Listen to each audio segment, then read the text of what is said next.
இப்போ நீங்க ஒரு Dress போட்டிருக்கீங்கல்ல, ரைட்? இந்த Dress போனீங்க, அப்படியே பாத்தீங்க, வாங்கிட்டு வந்துட்டீங்களா? என்ன பண்ணீங்க? இது போட்டு சைஸ் சரியா இருக்குதா, இப்படி இருக்குதா?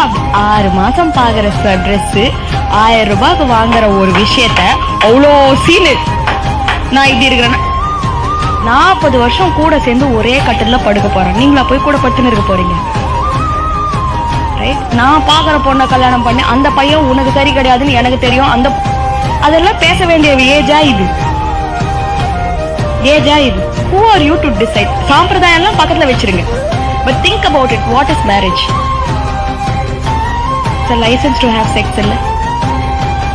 அந்த செக்ஸ்ன்ற அந்த ஒரு ஃபீலிங்ஸ் வரப்பவே அதை அசிங்கப்படுத்தி அவமானப்படுத்தி, இந்த வயசுல உனக்கு ஏன் இதெல்லாம் விபரீதம்னு சொல்லிட்டு அதை அவனையே வெறுக்க வச்சு அவளையே வெறுக்க வச்சு அப்புறம் போயிட்டு உன் பொண்டாட்டி கூட சந்தோஷமா இருடானா எப்படி இருக்கும்?